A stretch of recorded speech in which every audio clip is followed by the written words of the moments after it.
Hey, welcome everyone to a casual gamer's review and perspective, Astrobot. That's right, I'm just a regular dude who loves to play video games to escape reality, and I'm hoping that my perspective here will help you make an informed decision if you should spend your hard-earned money on this game, or maybe you're getting it for free. I don't know, maybe it's one day available on PlayStation Plus subscription service. Is it even worth your time? So let's dive straight into it. And there's gonna be no spoilers in this review, although it's hard to give any spoilers because it's not exactly the most complicated and intricate story. The story's pretty simple. Astrobot and his 300 little robot buddies are partying on their PlayStation 5 spaceship in outer space. An alien comes, breaks everything apart, steals the CPU, the ship has fallen apart into shambles, and the robot buddies, all 300 of them, are lost and spread out throughout the entire galaxy, and you gotta find them. Although you don't have to find all 300 of them to beat the game, you only have to find 200 of them to meet the final boss and then clear the game. And that's the story pretty much in a nutshell. So who is this game for? Because when you look at trailers, pictures and whatnot, it looks pretty kiddish and like childish. So is it for kids? And well, the answer is yes, but I say that with a twist because it's for everyone of all ages. Kids, teenagers, adults, really old adults.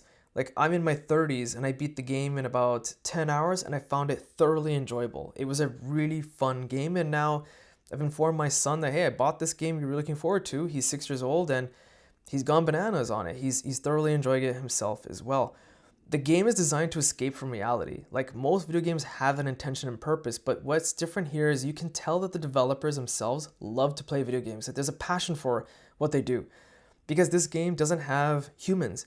It doesn't have realistic looking explosions with fireballs. It doesn't have guns. It has no relation to real life practically. There are robots, little robot buddies you gotta find. There are animals, but even the animals aren't realistic looking. They're like little robotic animals. There's aliens. It's just a fun game that honestly just brought a smile to my face, not because it's happy-go-lucky adventure video game, but it also has a great sense of humor throughout the game that is relatable to all ages. There's also no talking, so there's no like language barrier or reading subtitles.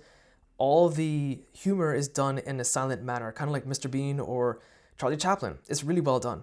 But here's the thing, there's a price tag associated with this. So here in Canada, depending on which province you live in, there's 13% tax in Ontario where I live.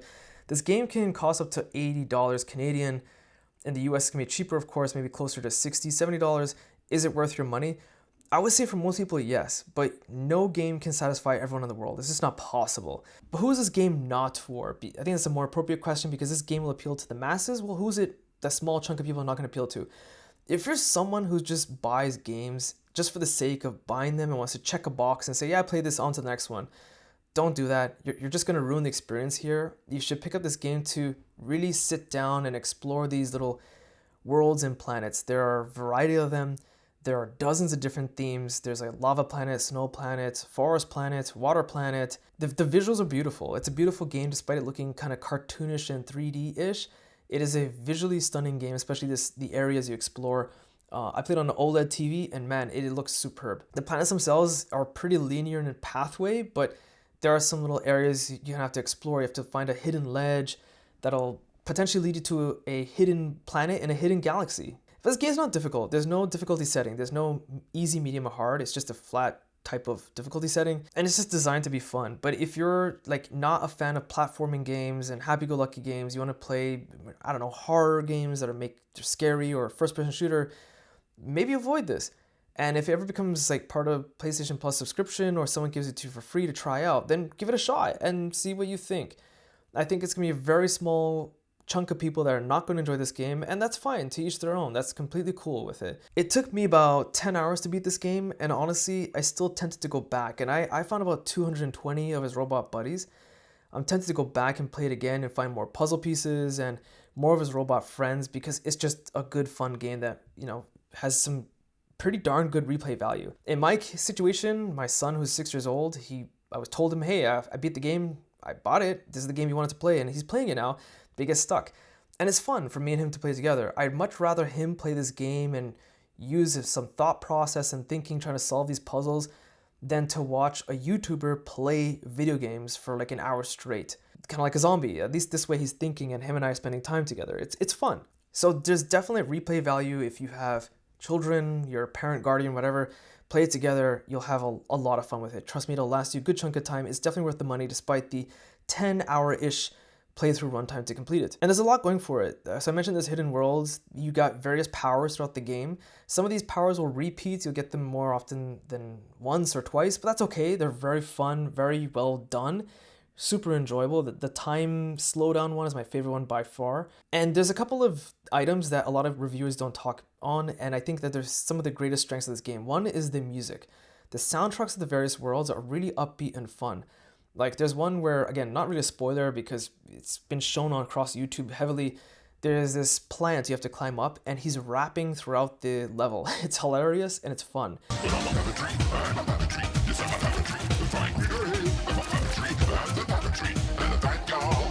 Another one that's not a spoiler because it's beaten to death, it's all over the trailers of this game, is you meet Kratos from God of War. Although in the game, he's called Bot of War. And in his world, every so often, if you listen carefully in the music and the soundtrack, he'll stop to say, boy, throughout the music soundtrack of the planet. Like these little subtle hints throughout the music are great, but there's also hints of like things you gotta explore and play with in the visuals. You know, you can punch animals, they do these funny little reactions. It's hilarious. It's a good, well-made game. It's designed so that you try to punch and interact with everything in the planets and see what behavior comes out of it.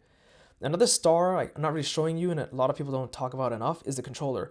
There's not a great enough emphasis as it was in Astro's Playroom, you know, that free game with Astrobot, but it came free with the PlayStation 5. The controller was the star of that game, not so much Astrobot. And this time it's just kind of balanced out, but the controller still does amazing. DualSense technology is fantastically used here. And I have to admit, this game has the best ending credits of any video game by far. Don't want to spoil it. Okay, the game isn't perfect. It does have some minor flaws to it. The first is the controller gyro mechanics is a bit wonky. Thankfully, you don't have to use it that often, but when you have to force yourself to use it to repair the ship in some certain sequences, it's really wonky, kind of swinging your remote around the controller rather, and it doesn't work that well, so it's kind of annoying. Another one that's kind of annoying is when I'm stopping Astrobot in his tracks and kind of just pitching the camera angles around, looking for a passage, maybe one of his robot buddies is hidden somewhere and I'm trying to find them, he'll start these little animations on his own. And one of these animations is his squeaky robotic voice where he's calling out for his buddies. And the problem is, I think it's one of his robot friends calling for help because they make the same sound. And then I end up running around that little area hoping to find one of his robot buddies, only to find out it was actually Astrobot making the noise and not one of his friends. I'm not sure why the developers thought it was a good idea to have all the robots and Astrobot make the exact same sound because it's confusing sometimes. On the same subject, there are a lot of robot animals hidden throughout the areas and they have the exact same eyes as Astrobot's friends. So I'll think like it's one of his friends dressed up in one of these gimmicky costumes because a lot of them are dressed up as animals and various PS5 and PlayStation historical characters, only to find out it was just a monkey or something that you can't interact with. So kind of annoying that they all kind of throw me off in that regard. Another minor gripe is that a lot of the enemies are just the same things kind of repeated. They might look different, but a lot of them have the same type of attack pattern.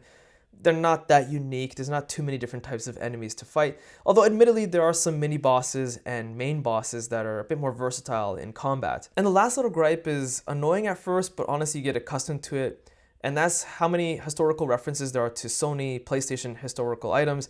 You would think it's kind of like a game advertising Sony, which, I mean, why not? This is like kind of maybe their new mascot for PlayStation. But honestly, considering that a lot of them are used throughout the game as kind of like spaceships and whatnot, you kind of get over it and it's not that bothersome anymore. So as you can see, a lot of the cons I mentioned aren't like deal breakers. They're just more like pet peeve annoyances, but that's something I wanted to mention. Because this game isn't without its minor flaws. Play with yourself, but that's my take on it. I think this is generally for the masses, well worth the money because of that replay value, and that's pretty much a wrap. So I hope this helped you make a informed decision and you check out my social links in the video description, hit the like button, subscribe, and thanks for watching.